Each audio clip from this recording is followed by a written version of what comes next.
The world is fighting an unprecedented health crisis, and we're all trying to adapt to the new normal. Well, on this episode of Community Forum, we're going to be taking a look at how it has changed our community as journalists, especially in TVC News. And we're going to be looking at how the COVID-19 pandemic is changing our lifestyle.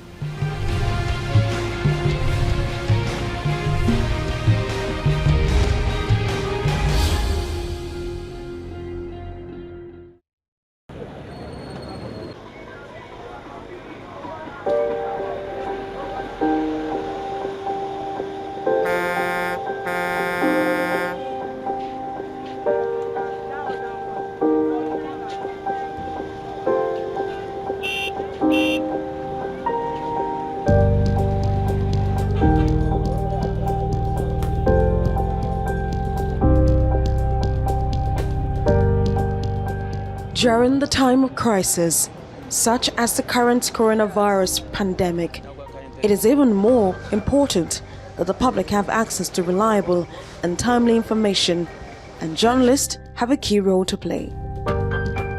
The global scale of the COVID-19 pandemic has forced countries around the world to take serious measures, including closing borders and imposing quarantines. This has increased multidimensional challenges to the journalists who are reporting on this story from across the world. From the impact on human life to overwhelming medical systems to how this pandemic is challenging countries and the spate of other deadly diseases, journalists are on the front line, giving you the news.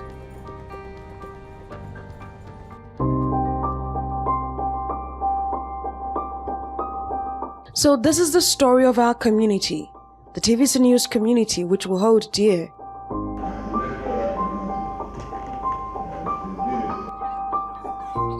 It is a melting point of diverse cultures, a fabric of different patterns.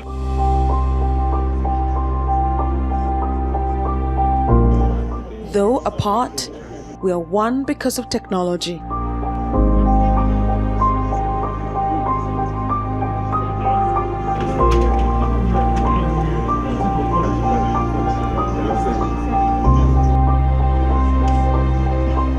Mile 12 International Food Market is... From those on the field to producers and editors in the newsroom,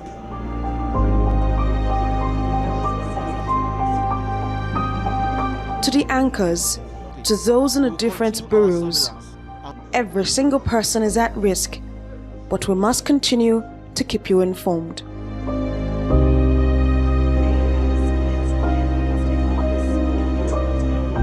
The COVID-19 pandemic is changing the way journalists do their duties.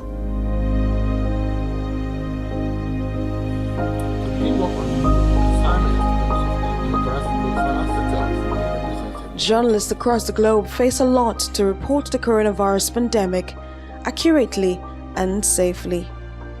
There are health and security risks, and you must uphold ethics, professionalism, and social responsibility.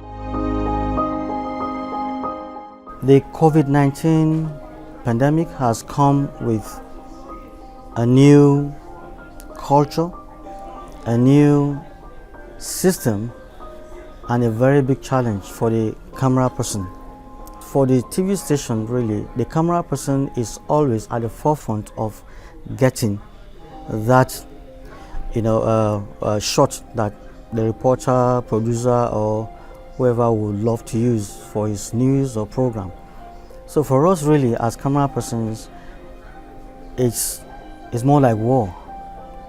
When you go, as we're going out every day, you must prepare yourself. All of us have our sanitizer. We have to wash our hands. We are coming back. We are washing our hands. A whole lot of change in the way we do our things.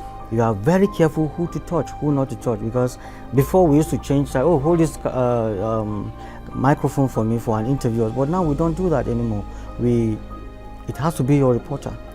If your reporter is not close by, you hold it yourself, because your reporter is a person you leave the station with.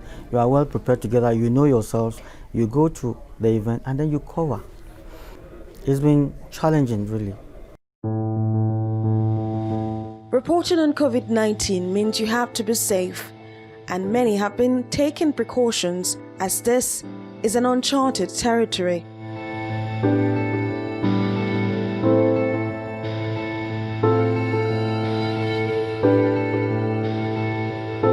They're also at risk of contracting the virus as much as health workers. Let's start from the headquarters located in Lagos, the epicenter of the pandemic in Nigeria. Since the 27th of February 2020, when the index case was reported, a lot of things changed in our community. The coronavirus pandemic coverage became a priority.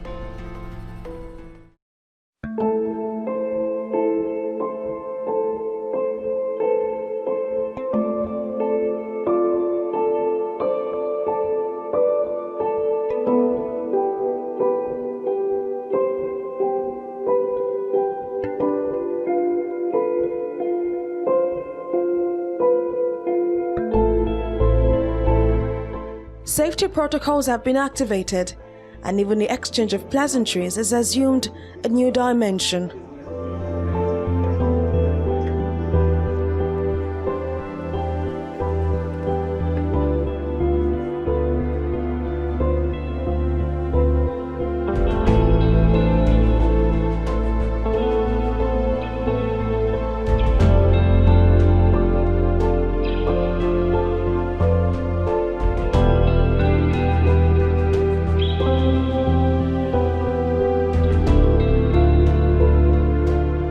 Most of the research nowadays focuses on COVID-19. Many assignments are unplanned, and there is always a need to dash out. Despite the risks we face on a daily basis, we have to ask questions that matter. Quite conscious of the risk I was taking to cover COVID-19 stories. Since the news broke on 27th of February 2020. My first time at the Yaba Isolation Center was on 29th of February when the index case was at the facility. So, and another experience I would say I was so close to it was when we visited the Yaba Isolation Center for our special report. Many people don't believe that this thing exists, and then we just need to let them know. When we got there, I knew that the place was filled to the brim with COVID-19 patients, and then immediately I got in, Prof just said, "You are here, you really mean business." He told me and my cameraman that our health is actually at risk for stepping into the biosecurity facility of the Yaba Infectious Disease Hospital. But because of the scarcity of PPE, personal protective equipment, was so scarce, we couldn't find anyone, and the ones that are available with the Lagos State government are just meant for the healthcare workers, and they cannot really give out of that, and we reasoned with that. Initially, when the news broke, I was actually avoiding the Commissioner for Health, for instance. I was avoiding the governor. I didn't want any contacts with them because I knew they are at the front line. The level of front line differs, They are the Commissioner for Health 100%. So I didn't want anything I don't want to have anything to do with him. But when it was time to do a special, then I just had to put all that behind me, and the focus was how to get the story. I had to tell my boss that I needed a break, and that's why I wasn't on Inside Lagos and I wasn't at the State House. My colleagues, stood in for me at that time, because I got to a stage that I really want to, check myself if I am actually not positive to the virus, and those were the real challenging period for us as a journalist being on the front line. In the early days of the pandemic, Kano was one state that recorded the spike in mysterious deaths. Many had projected an explosion of the virus, and reporting from here means one has to be on top of his game.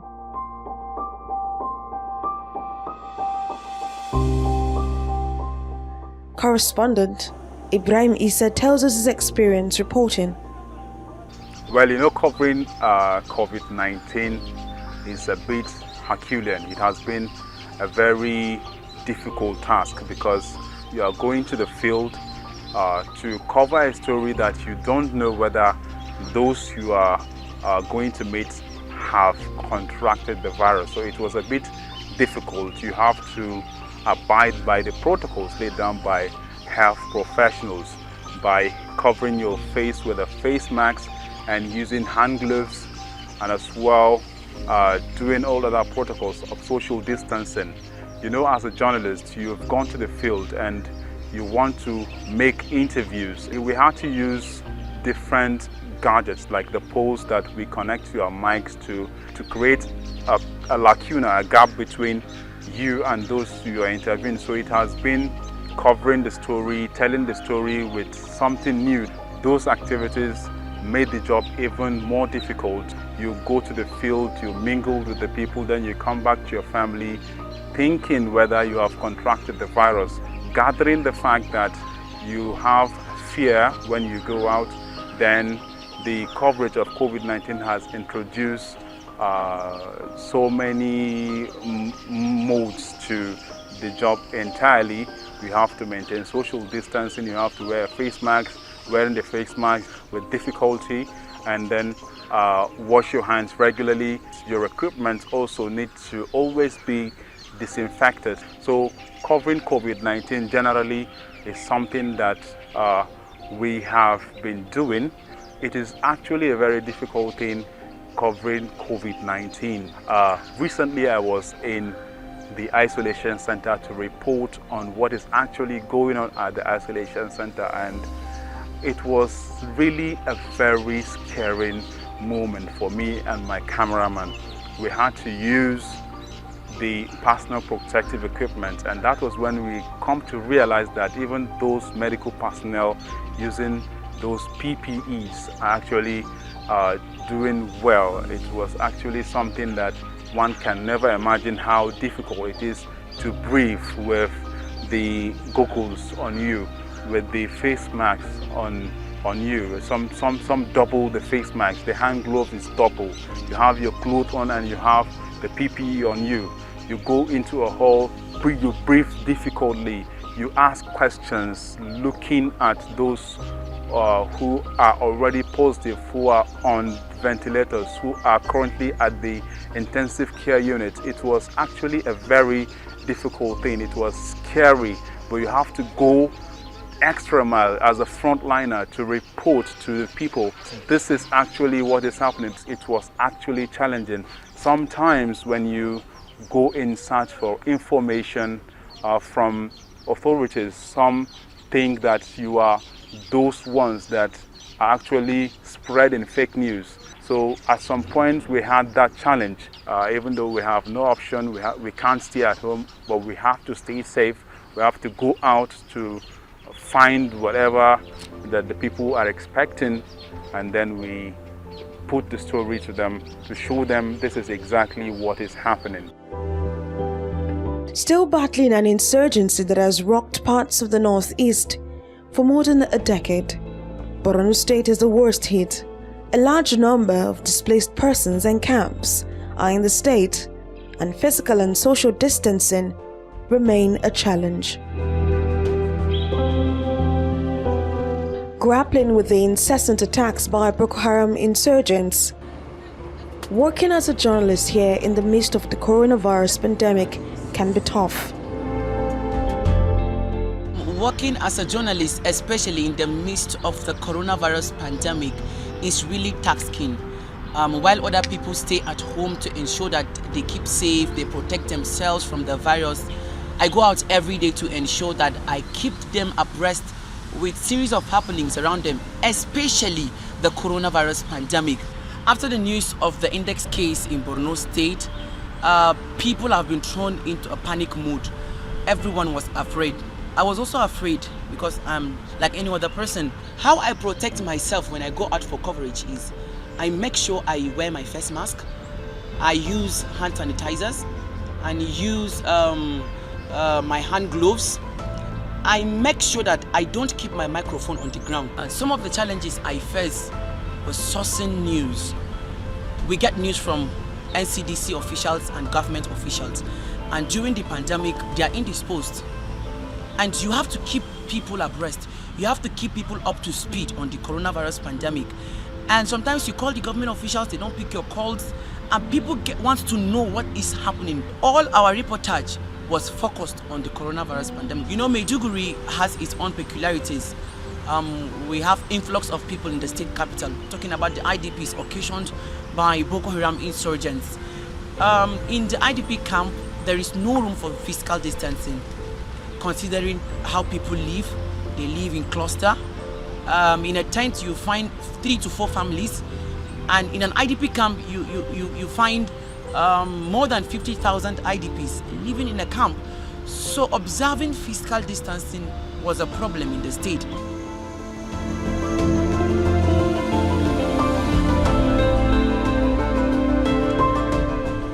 Port Harcourt, the river state capital, brimming with people and cars on the road as the pandemic rages on.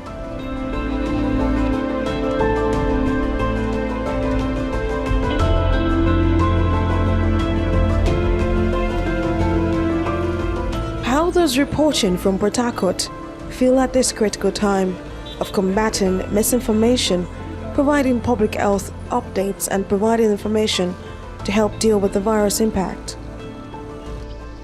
Doing the job in Port Harcourt certainly hasn't been business as usual because of what's happening in the world right now, the coronavirus pandemic. On a daily basis, I remain very concerned for my safety and that of my camera person. I make that emphasis because persons like to think that we journalists are superhuman, sort of. We have some form of superpowers. We are immune to the kind of things that affect society, forgetting that as journalists we are human beings and we are in society, so the things that affect society equally affect us in equal measure. So yeah, we go about our daily jobs with that concern that we face a clear and present danger of being infected by the virus. Why? Because we are heavily exposed. We meet a lot of people, random persons on the street, especially when we have to seek their opinions on issues happening in the society and issues that affect them.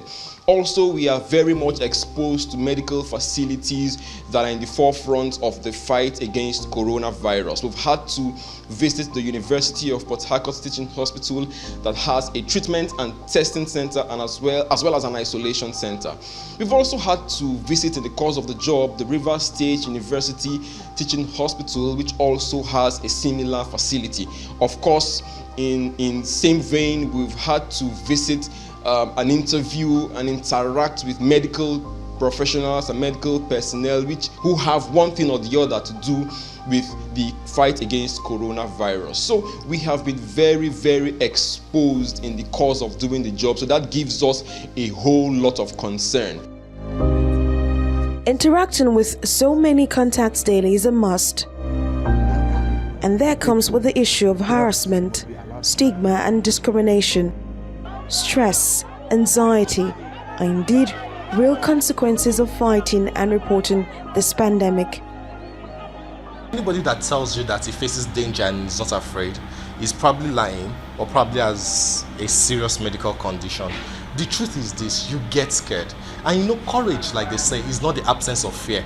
It's the ability to manage that fear, to rise above the fear. So, of course, I get afraid, and I'm sure a lot of my colleagues also get scared. But you know, regardless of that, you just know that you've taken a job and you have to do it. Like there was a report that I did with my team.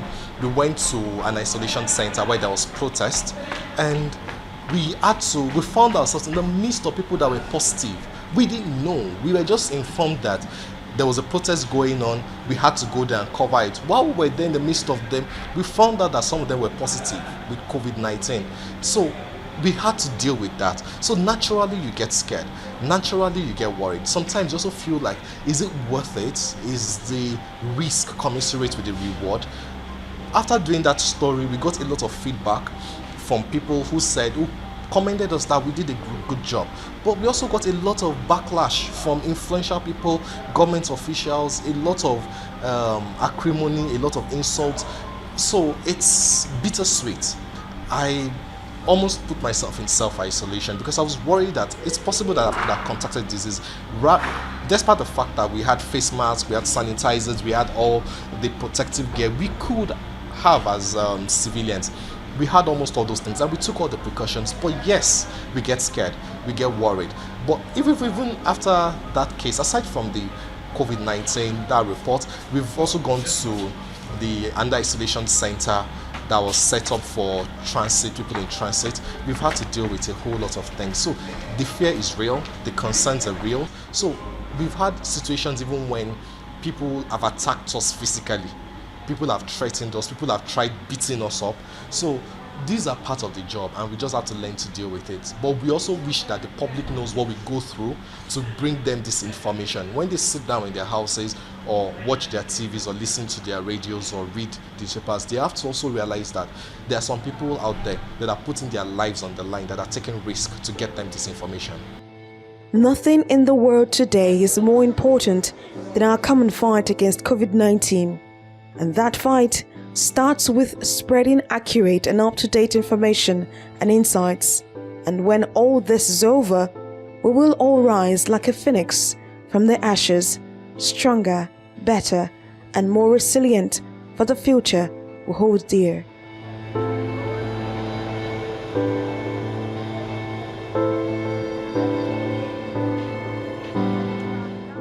COVID-19 is real, it's not a hoax. So we ask you as a community, do follow all the safety precautions that are being given by the NCDC and the WHO.